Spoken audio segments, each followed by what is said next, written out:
Good morning to all of you. नमस्कार विद्यार्थी मित्रांनो. तर पाठीमागच्या लेक्चरला आपण प्रकरण 6 सूक्ष्म लघु व मध्यम उपक्रम भाग 2 या प्रकरणात सूक्ष्म लघु व मध्यम उपक्रम स्थापनेची पूर्वतयारी या घटकाचा अभ्यास केला. आज आपण सूक्ष्म लघु मध्यम उपक्रम स्थापनेची प्रक्रिया थोडीशी लार्ज आहे, मोठी आहे. टप्प्याटप्प्यानं आपण याचा अभ्यास करू. 1-2 लेक्चरमध्ये किंवा 3 लेक्चरमध्ये ही प्रक्रिया आपण घेणार आहोत. तर या प्रक्रियेमध्ये सूक्ष्म लघु व मध्यम उपक्रम स्थापनेची प्रक्रिया किंवा विविध टप्पे आपण पाहणार आहोत. यामध्ये फक्त आपण उपक्रम स्थापनेसाठी संघटन प्रकार निवडणे आज याच घटकाचा अभ्यास करणार आहे.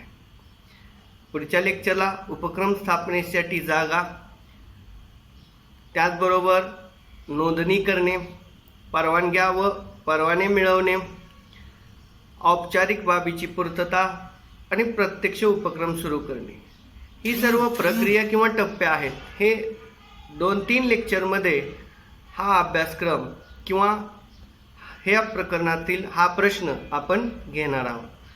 यामध्ये सूक्ष्म लघु आणि मध्यम उपक्रम स्थापनेची प्रक्रिया किंवा टप्पे जर पाहिले तर प्रामुख्याने 6 टप्पे आहेत. पहिला टप्पा उपक्रम स्थापनेसाठी संघटन प्रकार निवडणे, म्हणजे वेगवेगळे प्रकारचे संघटन आहेत, त्यापैकी एक कोणता तरी प्रकार यामध्ये निवडायचा आहे. त्यानंतर उपक्रमासाठी जागेची निवड, त्याचबरोबर नोंदणी करणे, परवानग्या व परवाने मिळवणे आणि औपचारिक बाबीची पूर्तता, आणि लास्टचा किंवा शेवटचा टप्पा म्हणजे प्रत्यक्ष उपक्रम सुरू करणे. तर आपण टप्प्याटप्प्यानुसार किंवा पायऱ्यानुसार उपक्रम स्थापनेच्या वेगवेगळ्या प्रक्रिया पाहणार आहोत किंवा विविध टप्पे पाहणार आहोत. तुर्तास तर पहिल्यांदा आपण उपक्रम स्थापनेसाठी संघटन प्रकार निवडणे या घटकाचा अभ्यास करणार आहोत. सगळ्यात पहिल्यांदा उपक्रम स्थापनेतील ही पहिली अवस्था आहे. या उपक्रमासाठी सर्वप्रथम संघटन प्रकार ठरवावा लागतो. या संघटन प्रकारानुसार उपक्रम मालकी ठरते, म्हणून याबाबत विचारपूर्वक निर्णय घ्यावा लागतो. कारण कोणताही व्यवसाय सुरू करायचा म्हटलं तर सगळ्यात पहिल्यांदा संघटन प्रकार निवडावा लागतो, आणि संघटन प्रकार निवडत असताना उद्योजकाला काळजीपूर्वक आणि विचारपूर्वक निर्णय घेणे आवश्यक आहे. यामध्ये संघटन प्रकार वेगवेगळे आहेत.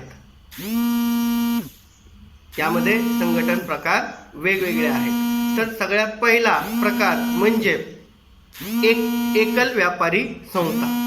बघा, यामध्ये एकल व्यापारी संस्थेमध्ये सर्वप्रथम एकट्या व्यक्तीची मालकी असते. सर्व काही व्यवसायातील नफा किंवा व्यवसायातील तोट्याला तो स्वतः जबाबदार असतो. एकल व्यापारी संस्था प्रामुख्याने व्यवसायामध्ये महत्त्वाची समजली जाते, कारण व्यवसायामध्ये किती जरी नफा झाला तर त्या नफ्याला स्वतः तो उद्योजक जबाबदार असतो, आणि तोटा जरी झाला तर त्यामध्ये तो उद्योजक त्या तोट्याला त्याला सामोरे जावं लागतं. एकल व्यापारी म्हणजे ज्या व्यवसाय संस्थेमध्ये एक व्यक्ती मालक असते आणि स्वतः भांडवल उभारणी करत असते आणि कोणत्याही फायद्या किंवा नुकसानाला ती जबाबदार असते, अशा संस्थेला किंवा अशा संघटनेला एकल व्यापारी संघटन असे म्हणतात. कोणतेही जोखीम किंवा कोणताही धोका पत्करण्याला तो एकल व्यापारी किंवा एकल व्यक्ती स्वतः जबाबदार असतो. यामध्ये कोणत्याही प्रकारची भागीदारी नसते किंवा एकच व्यक्ती व्यवसायाचा मालक असतो, त्यामुळे सर्व प्रकारचे जबाबदार आणि अधिकार त्याला असतात. आणि त्याचबरोबर व्यवस्थापकीय नियंत्रणामध्ये हे सर्व फायदे जरी पाहिले तर यामध्ये काही तोटे पण आहेत. व्यवस्थापनामध्ये एकट्याच्या जबाबदारीला मर्यादा येतात. एकटा व्यक्ती सर्व प्रकारची जबाबदारी अधिकार पेलू शकत नाही. त्याच्याकडून बऱ्याचशा चुका होऊ शकतात, बऱ्याचशा ठिकाणी तो गैरहजर राहू शकतो. अशा प्रकारचे दोष ही आपल्याला एकल व्यापाऱ्यामध्ये किंवा एक व्यापारी संस्था यामध्ये लक्षात घ्यावे लागतील. त्यानंतरचा दुसरा संघटन प्रकार आहे. बघा, आपण काय पाहतोय, उपक्रम स्थापनेसाठी संघटन प्रकार ठरवणे. यामध्ये आपण एकल व्यापारी संस्था हा संघटन प्रकार पाहिला. त्यानंतर अविभक्त हिंदू कुटुंब पद्धत.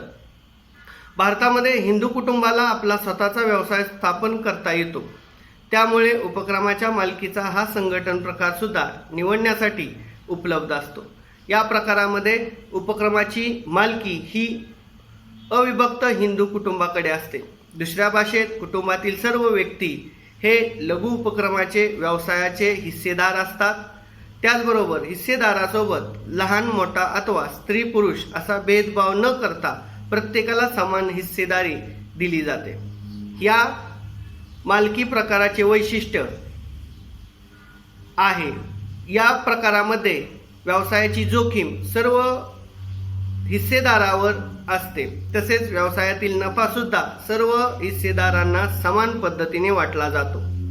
व्यवसायातील सर्व निर्णय घेत असताना कुटुंबातील सर्व सदस्याचा विचारविनिमय घेऊन निर्णय घेतले जातात. त्यामुळे अधिक प्रकारची निर्णयामध्ये अचूकता राहते. उपक्रमातील विविध कामाचे कुटुंब सदस्याचे वाटप करता येते. त्यामुळे एकल व्यापारी संस्थेप्रमाणे एकट्यावर कामाचा ताण पडत नाही. प्रामुख्याने प्रमुखाच्या किंवा कुटुंबाच्या अथवा कुटुंब कार्यकर्त्याच्या गैरहजेरीमध्ये इतर सदस्य सुद्धा व्यवसायामध्ये कार्य करू शकतात.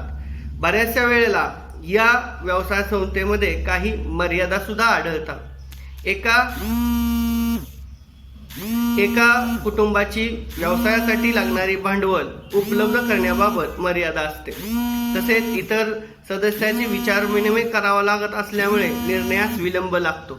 तसेच नफा हा समान पद्धतीने घ्यावा लागत असल्याने अधिक परिश्रम करणाऱ्यांना त्यामध्ये जास्त लाभ मिळत नाही. त्याचबरोबर कुटुंबातील काही सदस्य हे निष्क्रिय असतात. त्याचा परिणाम क्रियाशील कर्मचाऱ्यावर पडत असतो. अशा प्रकारचे भेदभाव किंवा अशा प्रकारचे तोटे सुद्धा यामध्ये या अविभक्त हिंदू कुटुंब पद्धतीमध्ये लक्षात घ्यावे लागतात.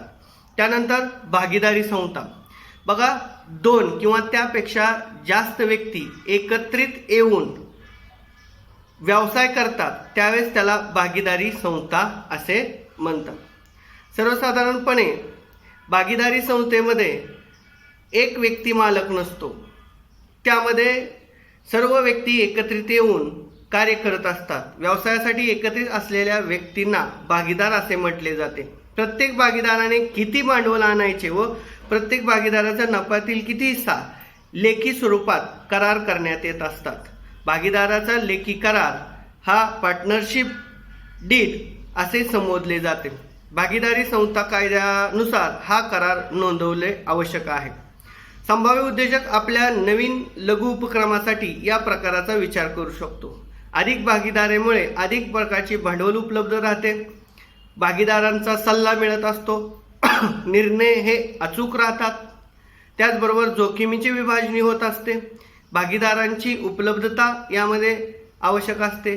कौशल्याचा उपयोग करता येतो. कर्ज उभारणीसाठी अधिक पत निर्माण होते. अशा प्रकारचे वेगवेगळ्या प्रकारचे फायदे भागीदारी संस्थेमध्ये आपल्याला सांगता येईल. तर त्याचे काही तोटे सुद्धा आपल्याला माहीत असणे अपेक्षित आहे. कर्ज उभारणीसाठी विलंब लागतो. गोपनीयतेचा अभाव यामध्ये दिसून येतो. भागीदारीच्या मर्यादित संख्येवर मर्यादा असते. बँकिंग व्यवसायासाठी कमाल 10 व अन्य व्यवसायासाठी कमाल 20 संख्या आवश्यक असते. अशा प्रकारचे दोष सुद्धा भागीदारी संस्थेमध्ये उपक्रमात दिसून येतात. त्यानंतर सहकारी संस्था, कोऑपरेटिव्ह सोसायटी.